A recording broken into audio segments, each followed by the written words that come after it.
చేపట్టిన 9 నెలల్లోనే మహిళలపై 1900 అత్యాచారాలు జరిగాయని బీఆర్ఎస్ నేత హరీష్ రావు ఆరోపించారు.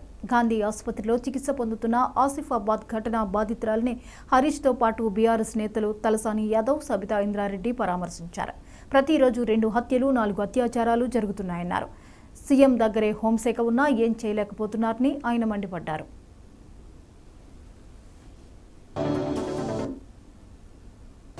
నిన్న ఖమ్మం జిల్లా భద్రాచలం, కొత్తగూడెం జిల్లాలో ఎన్కౌంటర్ జరిగినట్టుగా ఈరోజు పత్రికలో చూసాం. 6 చనిపోయినట్టుగా. 10 ఏళ్ల కేసీఆర్ గారి హయాంలో ఎప్పుడన్నా ఎన్కౌంటర్లు జరిగినాయా? నిన్న ఒక పెద్ద ఆయన చెప్తా ఉండే, దశాబ్ద కాలంలో ఒక్క బుల్లెట్ చప్పుడు కూడా వినిపించలేదు. ఎటుపోతుంది రాష్ట్రం? ఏం చెప్పింది ఎన్నికల ముందు? మాది ప్రజాస్వామ్యమని, ప్రజాపాలనని. ఇవాళ ఫేక్ ఎన్కౌంటర్లు చేస్తున్నటువంటి పరిస్థితి కూడా కనబడతా ఉంది. కేసీఆర్ గారి హయాంలో ఫేక్ ఎన్కౌంటర్లు లేవు. కాంగ్రెస్ వచ్చింది, మళ్లీ ఎన్కౌంటర్ల సంస్కృతి తెచ్చింది. ఇలా మేధావులు కూడా స్పందించాల్సిన అవసరం ఉంది. ప్రజాస్వామ్యాన్ని ఖూనీ చేస్తా ఉన్నారు. పేరుకే ప్రజాపాలన, అంతా అక్రమాలే, అన్ని నిర్బంధాలే, అన్ని అక్రమ కేసులే ఈ రాష్ట్రంలో జరుగుతూ ఉన్నాయి.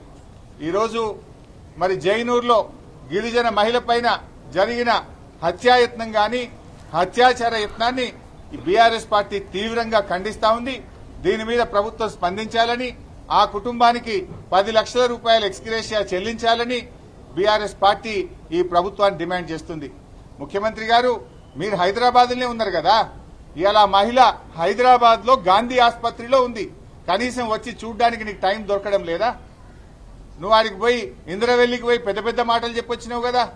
మరి ఒక గిరిజన మహిళ, ఒక గోండు మహిళ హత్యాయత్నానికి గురై చావు బతుకుల్లో ఉంటే కనీసం పరామర్శించడానికి కూడా మీకు టైం దొరకలేదా? మీరే హోంశాఖ మంత్రి, మరి మీరే ఈరోజు గిరిజన శాఖ మంత్రి, మరి మీరు కనీసం పట్టించుకోవడానికి సమయం చిక్కడం లేదా అని నేను అడుగుతా ఉన్నా. మానవీయ పాలన అంటే ఇదేనా? కనీసం పరామర్శకు కూడా వాళ్ళు నోచుకోలేదా? ఇది ఏం పద్ధతి అని ఈరోజు మేము అడుగుతా ఉన్నాం.